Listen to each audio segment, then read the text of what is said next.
of James Baldwin fiction as a feature film. How did you go about this, and what was imperative for you to show to the audience about his story? Yeah, it started at the same moment that Moonlight started, to be honest. Summer of 2013, I was disappointed in myself for not creating things, so I got every money I could find. I went to Europe, and I wrote the screenplay for Moonlight and the screenplay for this, Beale Street Could Talk, over the course of 6 weeks. And I always saw them as this pairing. Moonlight is a depiction of the family I grew up in, and I felt like Beale Street Could Talk, with Coleman, Domino, and Regina King playing my parents. It's the family I maybe could have had. I wish I would have had. So they felt like a pairing. And it's funny because I didn't have the rights when I wrote this, so there was no pressure. I was just going to enjoy adapting James Baldwin. And then afterwards, I was like, okay, I'm going to chase this shit down. Thankfully, because of Moonlight and everything, the estate, which they were familiar with my first film, Medicine and Melancholy, which played here. It wasn't Moonlight when I got this. It's That's fantastic. And so you have Baldwin's words in the narration and this powerful dialogue, but there's so much felt in the unspoken words and the space that you give the characters. How did you emphasize creating these performances with your cast? Part of it was casting. Just look at these amazing faces. And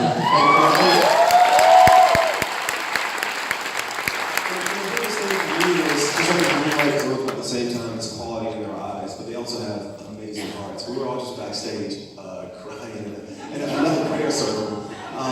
It was just, once we found the right folks, it was empowering them. Brian was Baldwin probably more than anybody I've ever met in my life. And so when he got on the set, he understood what it was, and everybody on the stage understood what it was. Absolutely.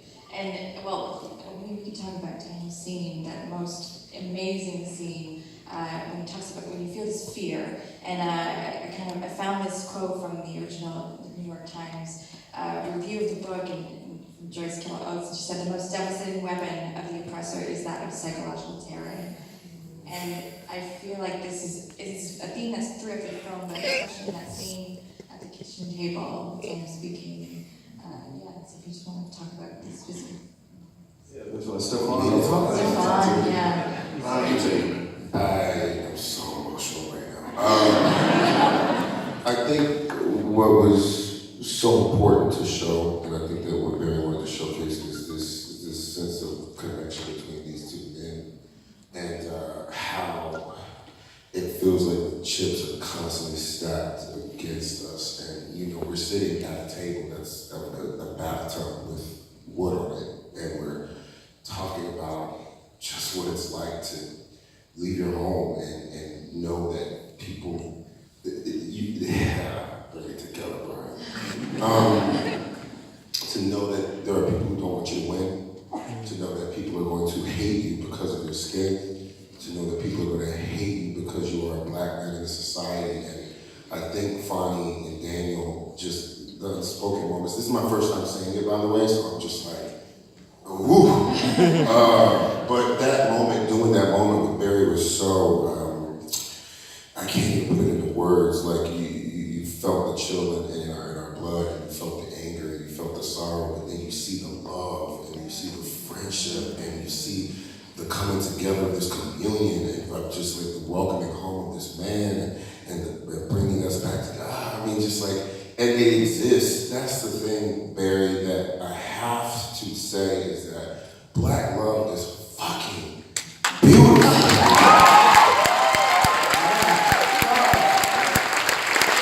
It's beautiful. I don't think I have ever seen it like that. And the unspoken, and the parents and the siblings and the friendship and the food and the laughter and the Barry, you have no idea how bad we need it and we yearn for this. And thank you for the bottom. We absolutely talk about family and just kind of putting together this beautiful family and especially that announcement scene. It's just so powerful, the dialogue, so sharp. How did you kind of build that? We found a brownstone in Harlem, actually, that was, typical story, it was about to be flipped. It was bought by a very nice gentleman who was not from Harlem, and he was in the process of flipping it, and we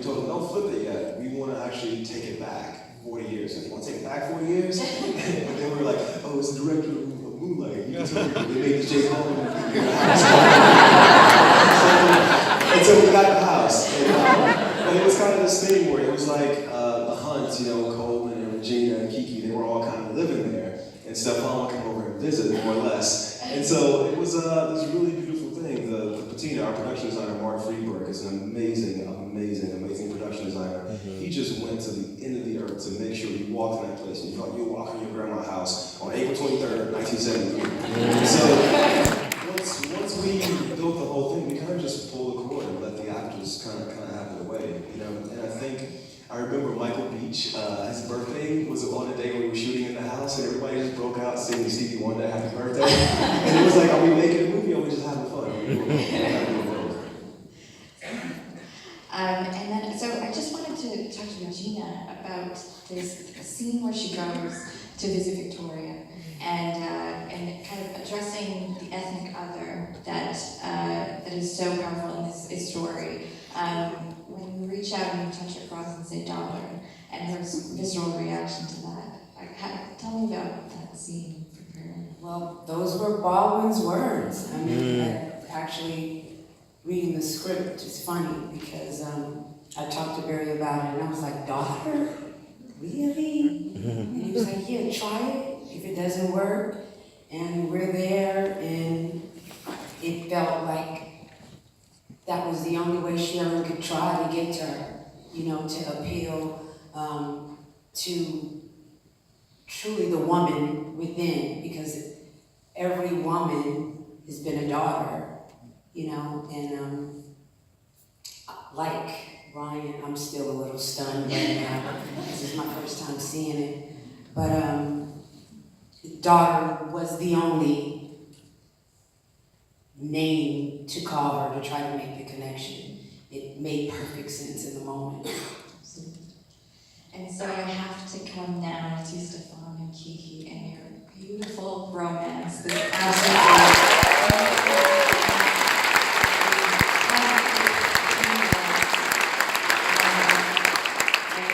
just wanted to talk to you guys about building this relationship and chemistry.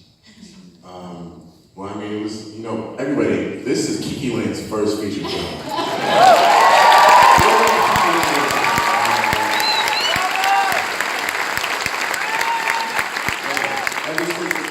We had a chemistry read in New York a few months before we started filming, and I really had a connection with Kiki off the bat. You know, she's such a pure artist, and you know, it's something that she really can't teach. And she was able to find her way in this film, and we were able to find our way together. I'm so happy I was, you know, with you on this ride, Kiki. You're incredible, and it meant so much to me. It meant really a lot to me to grow with you in this process. Singers, it was really special working with Stefan just because it was my first feature and role of this size, and he just has such a confidence on set that I think it helped me to grow more confident and just feeling comfortable being on set, like I should be here, and so I'm very thankful for that as well.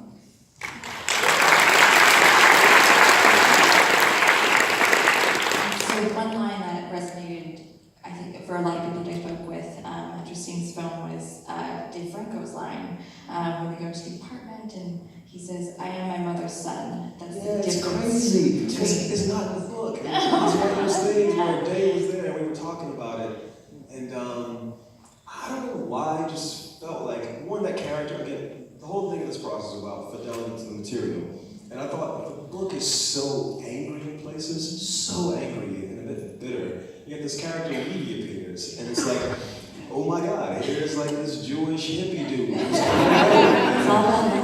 he's like, yeah, look at y'all this spot, and okay, hey, y'all do what y'all want. I was like, why is that? And I started to drill down into it. I felt like it had to be something tied to the mother. There's all these mothers in this film. You know, Tisha's a mother, Sharon's a mother, Mrs. Hunt is also a mother. They're all very different. And as Dave and I were talking about the script, I remember he did the first take, and you know, Dave Franco does a certain kind of film, he did the first take a certain kind of way. And then I said to him, I said, Eddie, your mother, she's passed. And he just got everything. He just clicked into it. And then that line, when when he said it, it just had so much meaning because there are no differences between us and them. There is no us and them truly, unless up here we allow ourselves for there to be us and them. And in that performance, that you see it's not a one-sided. It is a dude who can connect to another person. And when you do it that way, then the shit works. That's all. Yeah.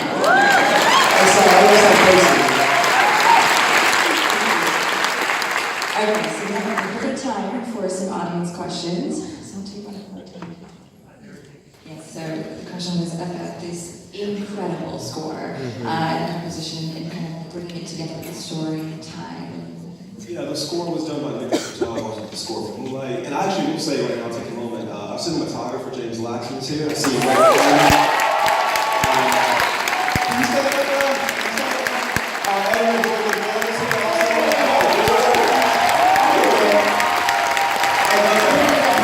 I think this is my man, can you stand up now?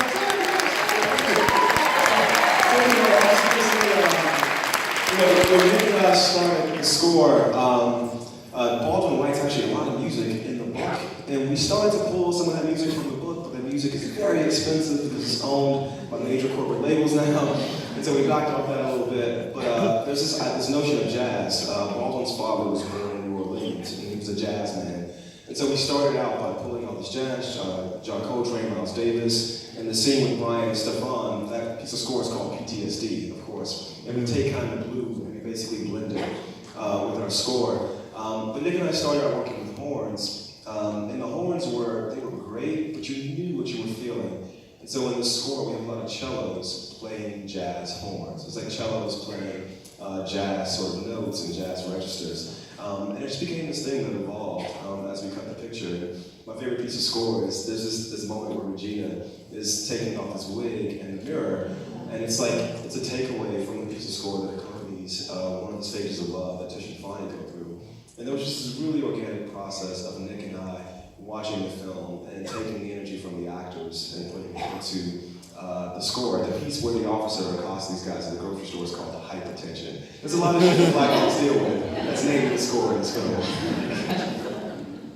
Okay, next question. Yes, just It was, it was... Sorry, just to repeat the question for everyone else, it was about the intimacy that you achieved with Fanny and Tish on screen, and then It was a regular sized crew, much bigger than the Moonlight crew for sure, because we had more resources. But what we tried to do is make sure the crew was a part of the filmmaking process. And so, not that the crew was hanging out playing spades with the actors, but that the actors don't feel like there's no us and them. We are all here trying to tell the story, trying to build this thing. So, yeah, there was only 2 or 3 days where we kicked everybody off set. Otherwise, it was like everybody understood what we were there to do, and they were a part of the process, not outside it. Absolutely. Okay. The question was for the cast. How does it feel? How does it feel to walk in the words of Mr. Baldwin? I have been such a fan of Mr. Baldwin's for so many years, and that I honestly feel that Mr. Baldwin chose all of us. I believe that Mr. Baldwin chose Barry Jenkins, chose Annapurna, chose all of us, because we all, as I've gotten to know these people, I think we know that Baldwin's words live in us. All that soaring, searing language, all that rage, all that passion, all that love, that only Baldwin can write. Baldwin is the Shakespeare of our times.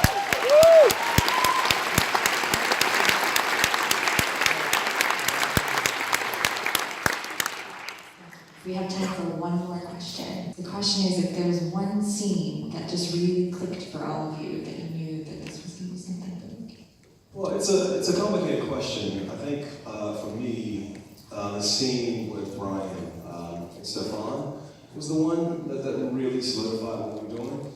Interesting, because that was the last day of production. I'm not saying I was doubting production the whole way through. But here's what I mean.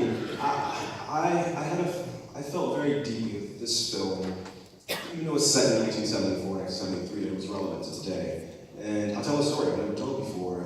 During award season for Moonlight, I was at some big party. It was like the Governor Awards for the Academy. It's an amazing event. It's the event you hear about the least, where they honor All these folks, the one who cut Lawrence of Arabia, the editor, she received like a Lifetime Achievement Award there. And it's all these cars, everybody's in tuxedos, and there's an after party at the Sunset Tower Hotel.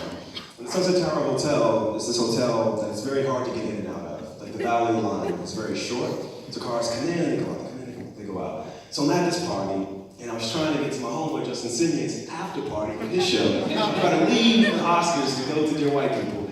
And my driver, he had a hard time getting in and out of the valet, because you could pull up if your person's not there, you gotta drive out and circle around. And so I come out, and the valet person is just like shocked. And I'm like, bro, what's up? He goes, oh, you shouldn't get in the car with that dude. And I'm like, why? He goes, oh, because when I was out here before, he looked all agitated, and I said to him, what's wrong? He goes, oh, you know, nothing, I'm just sitting around here waiting to pick up this nigger. And then he smiled and said, oh, you know, he's probably gonna get nominated for Best Director. Subtext, but he's still just a nigger. And I was like, and this is when I'm wearing a $5,000 suit. I've just come from the Government Awards. So if it can happen to me with someone who's driving me, person in power, what the hell do you think happens to some dude working a shift at the factory? Or some dude who's driving? Yes. I was like, man, this is fucking it. You know, this is it. Everything we've been doing, yes. Because I felt this at the height of my public awareness, whatever. Like, literally said, this dude's probably gonna be nominated for Best Director. And he called me that shit right before. So if it can happen to me, it can happen to anyone, and we gotta tell these damn stories.